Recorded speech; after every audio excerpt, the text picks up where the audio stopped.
কিমান মান এটা পোনাত কিমানকে পৰে এটা পোৱালিত? এটা পোৱালিত 35 টকা পৰে। 35 rupees কে পৰে। আৰু এই পোৱালিবিলাক কিমান দিনত ইহত বিক্ৰী উপযুক্ত হৈ যায়? এটা 35 টকা দামতো আনলি আপোনাৰ 26-27 দিনত হৈ যায়। মানে পোৱালিবিলাকৰ ক্ষেত্ৰত এটা কথা আছে, ইয়াৰ গুণগত যদি ভাল পোনা হয় তেতিয়াহ'লে পোৱালি হয়, তেতিয়াহ'লে অলপ দামটো বেছি লয়, কিন্তু ইহঁতৰ মানে গ্ৰোথটো সোনকালে হয়। গ্ৰোথটো সোনকালে হয়। ইহঁতে কিমান দিনত বিক্ৰী কৰাৰ কাৰণে উপযুক্ত হ'ব বাৰু? এইটো 750-800 আপোনাৰ 26 দিনত হৈ যাব। 26 দিনত হৈ যাব। আপুনি বিক্ৰী উপযুক্ত কেতিয়া হ'ব? ধৰক বিক্ৰী কৰাৰ কাৰণে কেতিয়া বিক্ৰী কৰিব আপুনি? মই 1 মাহ হ'লে গোটেই বিক্ৰী কৰিম। 1 মাহ হ'লে চব বিক্ৰী কৰিব। মানে এইটো 1 মাহৰ মূৰে মূৰে এইটো মানে বিক্ৰী কৰাৰ কাৰণে পুৰা উপযুক্ত হৈ যায়, নহয় জানো? বিক্ৰীৰ কাৰণে আপুনি কেনেকে ক'ত আপুনি লৈ যাব এইবিলাক? এইটো মই নিজেও বিক্ৰী কৰোঁ ফেৰি কৰি। ফেৰি কৰি নিজে লোকেলি বিক্ৰী কৰে, আৰু নাইবা যদি আপুনি বেপাৰীও হয়, বেপাৰী নিজে আহি লৈ যায়। লৈ যাব। গ্ৰোথটো ভাল হয়, ভাল দানাত ভাল গ্ৰোথ হয়। ভাল গ্ৰোথ হয়। আৰু কিবা বেমাৰ চেমাৰ পাইছে নেকি কিবা? মই বেমাৰ পোৱা নাই এতিয়ালৈকে বেমাৰ পোৱা নাই আপুনি? কিমান দিন হ'ল এই ব্যৱসায়ৰ লগত জড়িত হোৱা? মই কৰি আছো বহুত দিনৰ পৰা। বহুত দিনৰ পৰা কৰি আছে। কেনেকুৱা লাভজনক হয় নে নহয়? লাভ হয়। লাভ হয় ন? 5-6 বছৰ ব্ৰইলাৰ বিজনেছে কৰি আছে। কৰি আছো নিশ্চিত হ'ল। ব্ৰইলাৰ নকৰি আপুনি ব্ৰইলাৰৰ প্ৰতি আকৰ্ষিত হ'লে অলপ এক্সেপচনেল কাম কৰিছে, নহয় জানো?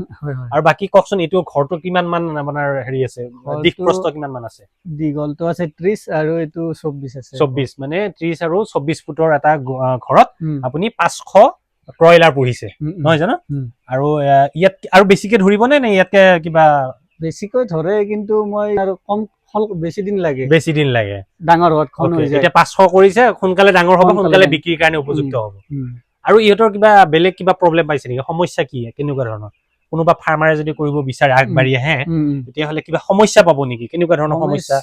মানে আপোনাৰ ঔষধ পাতি এখন দি থাকিলে একো সমস্যা নাই। কেনেকুৱা ধৰণৰ? এইটো প্ৰথম পোৱালি আনাৰ লগে লগে আপোনাৰ এন্টিবায়টিক দিয়া যায়। এন্টিবায়টিক বিলাক দিব লাগিব। এনৰক্স আছে, এইটো এন্টিবায়টিক। আৰু আপোনাৰ মিঠাই পানী দিব লাগিব, কুমিয়া পানী দিব লাগিব। আৰু বাকী এনে কি অনবৰত লাগিটো থাকিব নালাগে? লাগিটো থাকিব নালাগে। মানে আপোনাৰ যদি ভেকচিনেশ্যন খিনি ভালকে কৰে বা আপুনি খাদ্য যদি সঠিক সময়ত দিয়ে, তেতিয়াহ'লে আপুনি এমাহৰ পিছত আপুনি বিক্ৰীৰ কাৰণে উপযুক্ত হৈ যায়।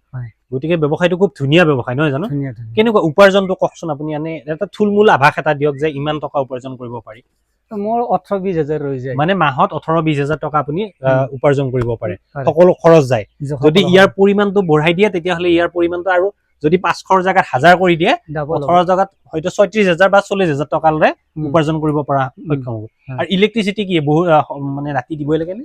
ৰাতি সৰু পোৱালি থাকত লাগে, বেছিকে লাগে। এতিয়া মই কমকে দি থৈছো, 4টা দি থৈ দিছো। আৰু এনে বিক্ৰীত কিবা অসুবিধা পাইছে নেকি আপুনি? বিক্ৰীত অসুবিধা নাই, বেপাৰী লৈ যাব নিজে লৈ যায় ন? নিজে লৈ যাব বিচাৰি। আৰু ব্ৰইলাৰৰ প্ৰতি মানে মানুহৰ আকৰ্ষণটো বেছি, মাংসৰ চাহিদাটো বেছি ব্ৰইলাৰতকে, নহয় জানো?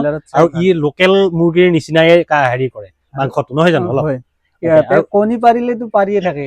কণীও পাৰে, নহয় জানো? কণীৰ কাৰণে বিক্ৰী হয়। কণী কেনেকুৱা? ইয়াৰ কণী উৎপাদন হৈছিল নে? কেতিয়াবা কৰি পাইছে নে?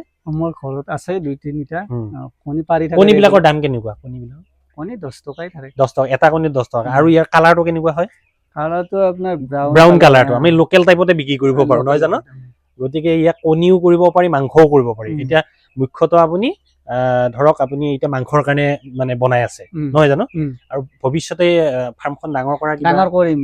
সেইফালে পুতা গ'ল, এইবাৰ নেক্সট বছৰ ডাঙৰ কৰি এখন ডাঙৰ কৰিব। আৰু কিমান মান আপুনি সংখ্যা বঢ়াব বুলি ভাবিছে?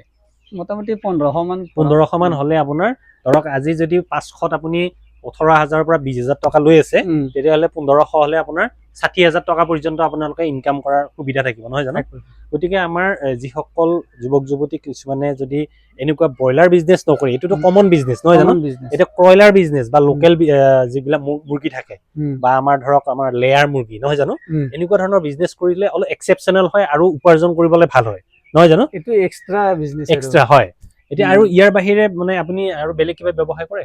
মাছৰ ব্যৱসায় কৰে। মাছৰ পোনাৰ টাইমত, এতিয়া পোনাৰ টাইম, বৰষুণ নাই দিয়াছো এতিয়া, তথাপিও পোনাৰ টাইম, এতিয়া পোনা নিওঁ। আপোনাৰ মানে সেই মাছ পোনাৰ মানে ঘৰে ঘৰে এনেকেও দি দিয়ে। আৰু পোনা আৰু ডাঙৰ মাছো কৰোঁ। ডাঙৰ মাছো কৰে।